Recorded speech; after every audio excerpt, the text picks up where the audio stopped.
We've all been there as dungeon masters. That moment the party gets made, an alarm starts ringing, and bam, everyone is running.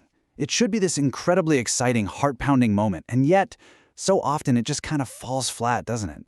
It's a weird thing. A scene that plays out in our head like pure cinema, desperate leaps, narrow escapes, can so easily just grind down into a series of boring, repetitive rolls. The rogue rolls athletics. Okay, now the guard rolls athletics. We measure out the distance, and then we do it again next round. All that tension just sort of leaks out of the scene until you're basically just doing math on a grid. And welcome to The Dungeon Master's Apprentice. This channel is about RPG design, consequences, and why games actually work at the table. So let's talk about how to fix that. We're going to start with why chases fall flat in the first place, and then look at a better philosophy for running them. From there, we'll get into the real meat of it, a toolkit with 6 essential patterns you can use tomorrow. And finally, we'll cover how to escalate the stakes and create a chase your players will actually remember. Right, so the fundamental problem, the real reason they feel so dull, is that we treat a chase like it's just about speed. Who is faster? That's it. It becomes this simple contest of stats and dice, a numbers game where the outcome feels like it was decided back during character creation. The story just gets lost in the numbers. What we want is to move away from that flat chase, the one with the repetitive rolls and players just waiting for their turn, and get to a dynamic one.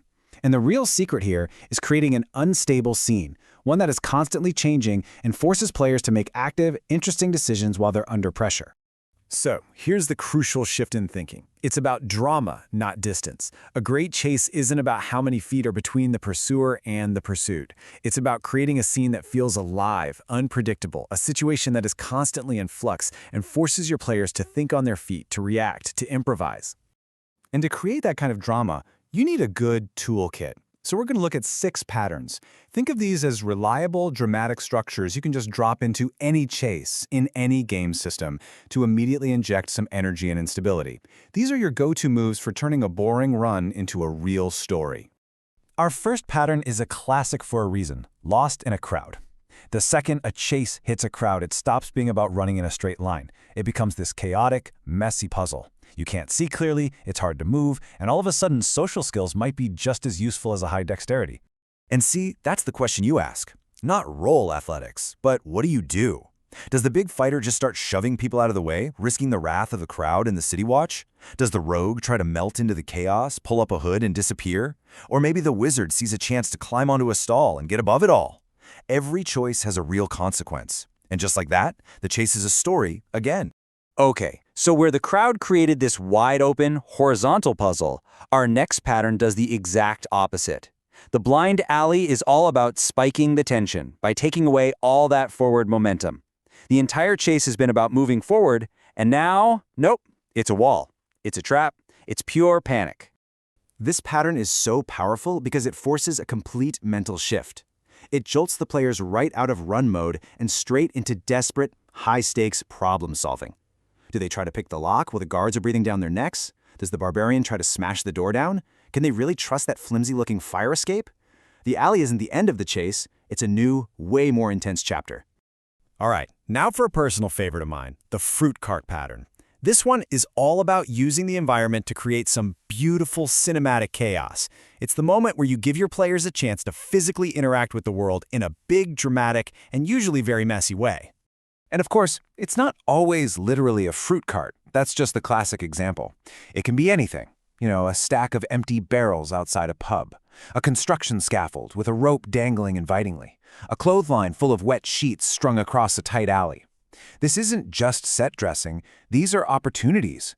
They're things to vault over, to crash through, or to tip over to slow down whoever's chasing them. When you present a choice like this, the world suddenly feels real and physical. It adds sound and motion to the scene. The players can practically hear the crash of the cart and the yelling of the poor cabbage vendor. It turns an abstract chase on a grid into this vivid, memorable moment of action. If you want more personal thoughts on RPG design and consequences, especially the ideas that don't always fit into a video, I write a short newsletter between uploads. There's a link in the description if you want that. So far, we've mostly been on the ground, right? In crowded streets and back alleys. But what happens when we go up? Our next pattern, the Precarious Ledge, is all about adding verticality and the very real risk of a fall. The second that Chase moves from solid ground to a narrow rooftop or a crumbling bridge or a cliff edge, the whole emotional tone of the scene just changes completely. Suddenly, going fast is dangerous. Balance is everything.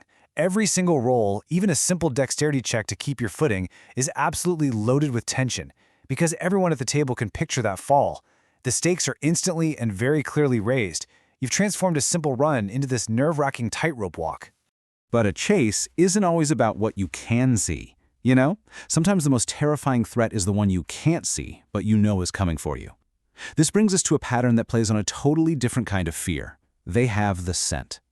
This is perfect for when you want to create a feeling of relentless, inevitable pursuit. When the bad guys aren't tracking by sight, well, just ducking around a corner isn't going to cut it anymore. The threat feels primal. This pattern changes the whole game. It's no longer a test of speed, now it's a test of wits. The players have to get clever. Do they wade through a river to wash away their trail, use magic to mask their scent, or create a false one? It introduces this layer of dread and really forces them to come up with some truly creative solutions. And that kind of creative problem-solving leads us perfectly to our last pattern, the Wronski Feint, which is all about rewarding cleverness over anything else. This pattern lets a player win a chase not by being the fastest, but by being the smartest. It's all about deception, about outthinking your opponent. This is just such a beautiful moment at the table. It lets the characters who aren't built for speed have their heroic moment. The wizard, the bard, the clever rogue, they get to use a trick, a decoy, or an illusion to bait a pursuer into making a fatal mistake. And when a player pulls that off, they feel absolutely brilliant. And really, giving your players a chance to feel brilliant is what this is all about. So, now you've got your patterns, but a really great chase doesn't just use one. It layers them and it adds new problems as it goes. This is where we learn to escalate. Look, a good chase is exciting. A great one escalates. These patterns are your building blocks, so start stacking them. Picture it. The party is running across the rooftops. That's our Precarious Ledge pattern. They make a desperate leap to another building, but a loose tile clatters down towards the busy street below, and just then a child wanders into its path. What do? Do they stop to shout a warning? To try and save the kid and risk getting caught? All of a sudden, the choice isn't just about escaping anymore. It's about consequence. It's about character. The stakes are no longer just personal. They're moral. And the ultimate tool for escalation, the one that can flip an entire scene on its head, is the twist. Twists are just so powerful because they completely shatter player expectations. Imagine that guard captain who's been chasing them suddenly shouts, "Wait, I need your help. The whole block is rigged to explode." Or maybe that thief they've been after isn't running from them, but is desperately leading them to the real villain. That moment of, "Wait, what?" at the table is absolutely priceless. It instantly re-engages everyone and makes the story feel unpredictable and alive. So let's bring all this together. Why do these patterns work so well? It's because they turn a boring mechanical process into a story. They generate interesting decisions, they change the energy of the scene, and they encourage real creativity from your players. In the end, this is really what it all comes down to. Years from now, your players aren't going to remember the series of athletics checks they rolled.